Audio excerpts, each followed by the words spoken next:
Salut à tous, aujourd'hui retour sur un jeu, mais avant tout sur son éditeur qui mériterait à mon goût davantage de reconnaissance. Infogrames. Alors oui, vous entendez Infogrames, vous pensez mauvais jeu. La firme est réputée aujourd'hui pour ses titres, bien souvent à licence, extrêmement difficiles. Et si c'est l'image qu'elle nous renvoie aujourd'hui, ce n'est pas tout à fait un hasard. Moi-même dans mon enfance, je me suis arraché les cheveux face au Tintin au Tibet, les Schtroumpfs ou encore Lucky Luke. Mais cette firme mérite-t-elle vraiment cette réputation ?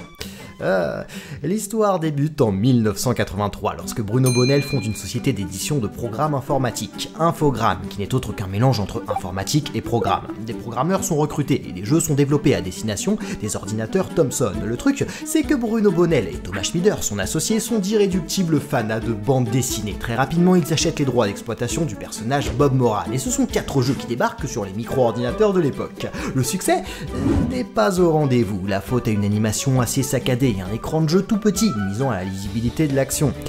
Enfin, heureusement, à côté de cela, Infogrames propose d'excellents titres qui trouvent leur public. Prohibition sur Amstrad, Marche à l'ombre avec Chrono en tête d'affiche, L'Arche du Capitaine Blood sur Amiga, Draken sur Atari ST qui est considéré, excusez du peu, comme le premier RPG avec des phases de jeu 3D. Le truc, c'est que la bande dessinée trotte toujours dans la tête des gérants de la firme. Après les Bob Moran, ce sont les aventures de Bobo qui sont adaptées. Et cette fois-ci, ça fonctionne. Il s'agit d'un titre composé de 6 mini-jeux où on retrouve l'esprit de la BD, ce qui manquait clairement au jeu Bob Moran.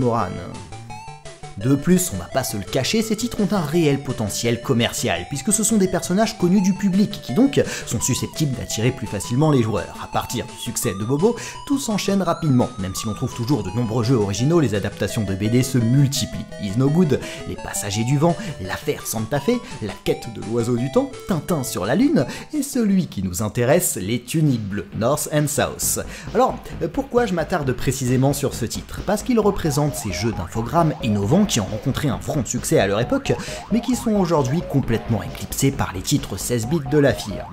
Nous sommes en 1989, Infogrames acquiert les droits, cette fois-ci des Tuniques Bleues. Le projet est confié à Stéphane Baudet et Didier Chanfray. Seulement, souci, les deux hommes ne sont sur le papier pas d'accord. L'un souhaiterait profiter du thème de la BD, la guerre de sécession aux États-Unis, pour imaginer un jeu de stratégie. L'autre, Didier Chanfray, qui a programmé justement Bobo, préférerait poursuivre dans le multigame, c'est-à-dire dans différents petits jeux au sein du titre. C'est problématique. Les deux idées sont intéressantes. C'est alors qu'après mûre réflexion, nos deux hommes tombent sous l'évidence. Pourquoi ne pas imaginer un jeu de stratégie où les batailles donneraient lieu à divers mini-jeux ? L'idée est tout à fait originale. Seulement, nouveau souci. Ce qu'on appelle aujourd'hui les RTS, les jeux de stratégie en temps réel, style Age of Empires ou Warcraft, pour citer les plus connus, eh bien à l'époque, ils n'existent tout bonnement pas. Il y a bien des jeux de stratégie, des wargames, mais ceux-ci manquent clairement de fun. Ce sont des jeux complexes où les parties peuvent durer plusieurs heures et où l'on s'amuse assez rarement.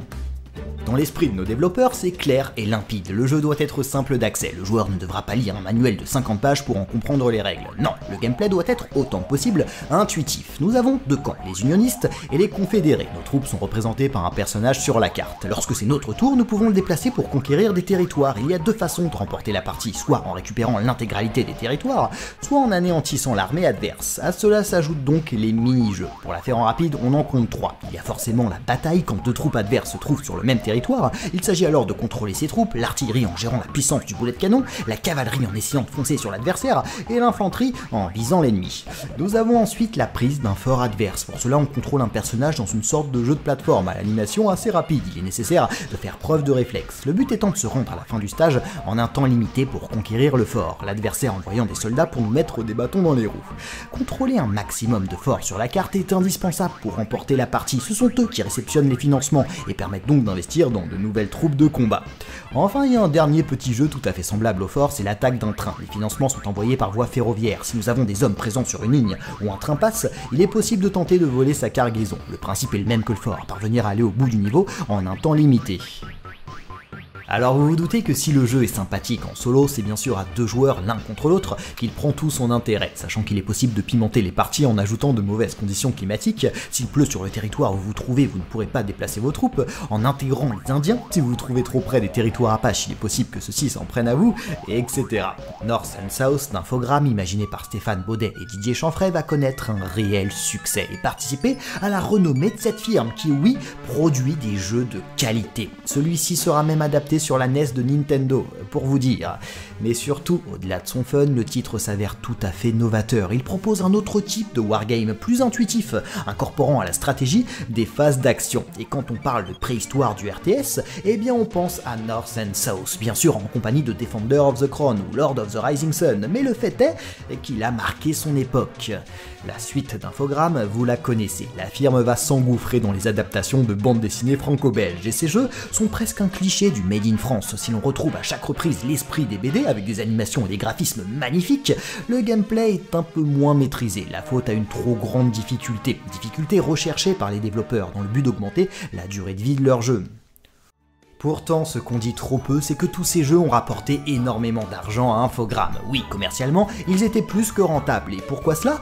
Parce que ce n'étaient pas des mauvais jeux. Ils avaient, et ils ont toujours, pour ceux qui les ont connus, un charme certain. Malgré la frustration réelle que j'éprouve face à certains passages, j'adore me replonger dans les Tintins, le Lucky Luke de la PlayStation, une fin de loup. Bon, même si là, on n'est pas dans la BD franco-belge. Et ce qu'on a aussi tendance à oublier, c'est qu'Infogrames étaient les seuls à nous permettre de vivre des aventures en compagnie de ces héros-là. Astérix, Spirou, les Schtroumpfs.